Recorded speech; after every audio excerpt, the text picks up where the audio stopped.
Vamos entonces para la segunda parte de nuestra bolilla número 1, que estamos hablando de sexuales. Para que voy a abrir la bolilla si les digo. Exactamente. Esa parte tenemos sífilis y otras infecciones bacterianas de transmisión sexual. Es muy vaga, muy vaga.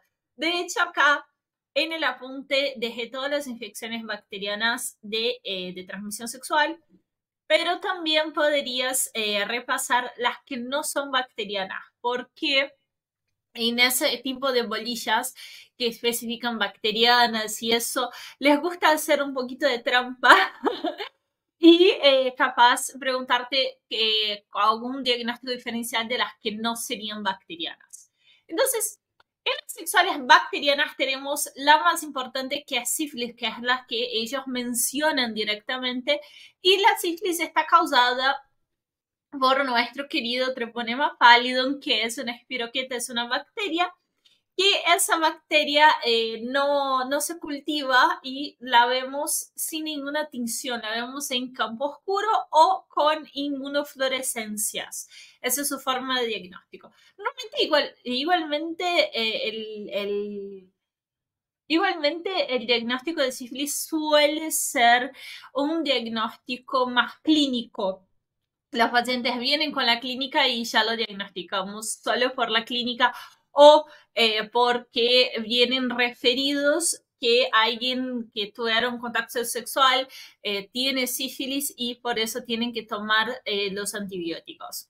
Es un tratamiento que normalmente el paciente, y acá digo normalmente porque fue donde más vi pacientes de sífilis, fue en el servicio de dermatología, lo que es muy raro, pero sí, en el servicio de dermatología con sífilis secundaria. Recuerden que las sífilis tienen tres etapas. Teníamos la sífilis primaria, que es esta que está acá, en el cual el paciente tiene una úlcera que no duele, no le pasa nada, es una úlcera que no siente nada y la mayoría de las veces no la ve. Por ejemplo, si es una mujer, la úlcera puede estar adentro de la vagina, adentro de la vulva o adentro de la vagina también, y no se ve del canal vaginal y no se va a ver o no se da cuenta, puede estar inano, puede estar en todas las mucosas. Por ejemplo, adentro de la boca también puede estar, en todo lo que son mucosas puede estar.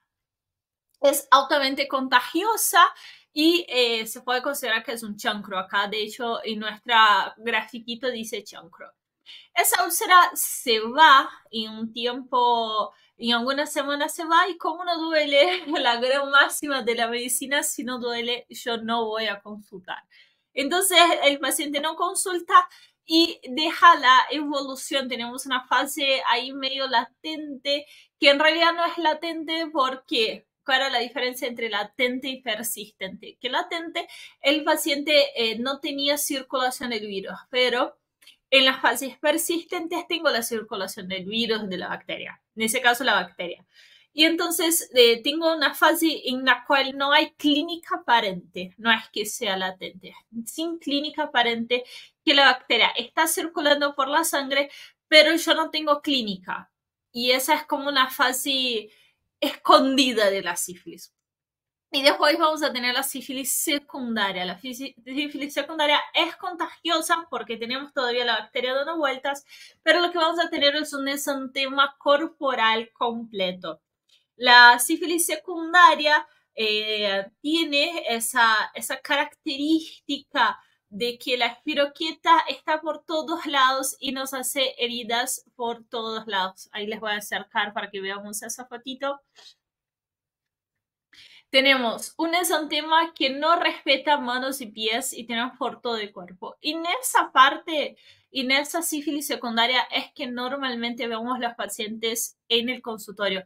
Es cuando normalmente vemos los pacientes consultan para saber qué les está pasando. Y eso es cuando nosotros vamos a tratarlos. En la sífilis primaria y la sífilis secundaria podemos tratar nuestros pacientes con un tratamiento muy fácil. ¿Qué es lo que le vamos a dar a los pacientes? Ese es uno de los únicos tratamientos que tenemos que saber desde micro 1. Hay que saberlo. le vamos a tratar con penicilina, no hace falta tratarlo con otra cosa, con penicilina ya basta, 2.400.000 unidades internacionales, así se trata. Hay distintas formas de tratamiento, en una dosis o 3 dosis o más dosis, y normalmente se trata con inyecciones. La penicilina normalmente se da inyecciones. Después van a ver es un fármaco 2, pero ese es un tratamiento que lo más rápido se va mejor es, porque desde que se descubrió la sífilis se sigue tratando con penicilina. Entonces, lo otro que teníamos que ver es la sífilis terciaria. Bueno, ahora sí tenemos una latencia porque después de la sífilis secundaria disminuimos, es como que si la concentración de bacterias que están dando vueltas en la persona empiezan a disminuir y volvemos a una sífilis sin síntomas. Y acá estamos pensando todo en toda la evolución de la enfermedad sin tratamiento, sin que la persona hubiera tomado los antibióticos, ¿no? Si tomamos los antibióticos en la primera y en la segunda fase, hasta en la latente temprana, cortamos la enfermedad porque matamos la bacteria y listo. Obviamente la persona se puede volver a infectar de sífilis con los treponemas y puede volver a tener sífilis primaria y secundaria las veces que quieras. Bien, entonces no tratamos al paciente y vamos para la sífilis latente. Normalmente no es contagiosa. ¿Y por qué dice generalmente? Porque en la sífilis latente temprana puede ser que sea contagiosa, puede ser que yo todavía tenga las bacterias dando vuelta, las espiroquetas. En el momento que yo dejo de tener las espiroquetas dando vuelta, dejo de ser contagiosa y lo que va a pasar es que vamos a ir evolucionando lentamente a la sífilis terciaria. En realidad la sífilis terciaria no es tanto culpa de la bacteria, sino que es culpa nuestra que estamos teniendo una reacción adversa, o sea, somos reactivos a las proteínas del treponema y esas proteínas que estamos reaccionando contra, que estamos luchando contra, en realidad son muy parecidas a algunas proteínas nuestras y por eso hay un ataque a ciertas proteínas del cuerpo por parte de nuestros anticuerpos. Y ahí es donde tenemos los síntomas de la sífilis terciaria, que los más comunes son la sífilis cardiovascular y la neurosífilis. La neurosífilis con tabes dorsal y todos los síntomas característicos de la neurosífilis. Ahora, algo importante que no les puse acá es el del diagnóstico de la sífilis. Vamos a buscar un cuadrito de diagnósticos, así repasamos diagnóstico de sífilis. Bien, para el diagnóstico de la sífilis tenemos dos tipos de búsquedas, que ya habíamos hablado en micro 1, lo vamos a ver en micro 2, que son el diagnóstico microbiológico y un diagnóstico inmunológico. Entonces, en un diagnóstico vamos a ver el bicho que estamos buscando y en el otro vamos a simplemente buscar anticuerpos.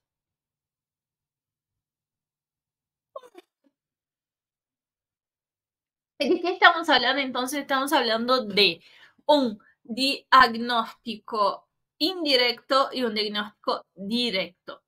En lo que es la sífilis hablamos de treponémicas y no treponémicas. Cuando estamos hablando de treponémicas, lo que estamos viendo es el treponema. Bastante obvio, bastante obvio, bastante lógico. La medicina es bastante lógica, solo tenemos que leerla con cuidado.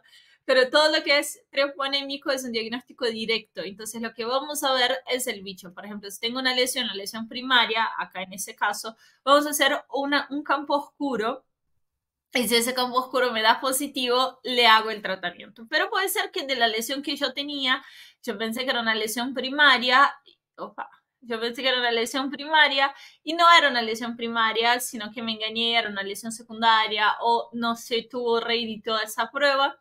Entonces es sospechoso porque el paciente relata que tuvo relaciones sexuales con una persona que dio positiva para sífilis. Entonces lo que hago es, le paso las pruebas no treponémicas. Vamos a tener dos pruebas no treponémicas, la VDRL y la RPR. Son dos pruebas que son de screening, son pruebas que me dan mucho más probable me dan un falso negativo que un falso positivo. Entonces son pruebas que yo uso a la población general. Si me da un reactivo, entonces yo la tengo que confirmar. Son pruebas de screening, son pruebas que es más probable que me dé un falso positivo que un falso negativo. Entonces, si no da reactivo, listo, no es reactivo. Pero si me da reactivo, podemos confirmar esa prueba con una FTA-ABS o la TPPA. Son distintas pruebas, son distintos métodos de pruebas que miden lo mismo. Y lo que más se usa es la VDRL y la FTA-ABS. Y si las dos dan positivos, lo que vamos a decir es que esa persona tiene anticuerpos para el sífilis, para el treponema. Entonces, si tienen esos anticuerpos para la sífilis, lo que vamos a hacer es tratar a esa persona. Que es lo mismo que estamos acá. Acá se puede hacer una titulación de la prueba no treponímicas de la VDRL en realidad. Y si da, ese es el algoritmo antiguo que se hace. Ahora, hoy en día se hace ese porque ya tenemos la FTA-ABS. Así que no nos guiamos con ese, sino con este. Pero me gustaba el principio de ese y después la segunda parte del otro. Pues sigamos. Después la segunda patología sexual bacteriana que podemos hablar es, vamos a hablar de cuál primero. Tenemos gonorrea, chancroide y granuloma inguinal. El chancroide, que es ese que está acá abajo, vamos a acercar un poquito más. El chancroide lo que va a tener es un chancro, es una herida, una úlcera muy parecida a la úlcera. Son todas muy parecidas las úlceras a la de sífilis, pero le va a doler. El chancroide duele y parece como que la úlcera se explotó. Tenía más esa pinta. El de sífilis es una úlcera mojada, pero parece como que se quemó directamente. Entonces son tipos de heridas distintas. Y el chancroide es causado por el Haemophilus ducrechi, que es una de las especies de Haemophilus, como la Haemophilus influenzae, ese sí tienen que recordar un poquito de Haemophilus influenzae. Y entonces es un bacilo negativo y normalmente está asociado el chancroide con HIV. Hay mayor probabilidad del riesgo de HIV si tengo un chancroide. ¿Por qué? Porque el HIV se transmitía por las mucosas y lo que estoy haciendo ahí es una ruptura de la barrera de la piel y aumentando la probabilidad de infección. Bien, el diagnóstico suele ser clínica, la misma que el de la sífilis. Son enfermedades que hace mucho están dando vueltas y entonces por eso los diagnósticos suelen ser clínicos. Es bastante de libro ese tipo de herida. Y lo que se puede hacer es... y lo que se puede hacer una vez que tengo esa herida, esa úlcera, es hacer un gran confirmar que sea un bacilo gram negativo.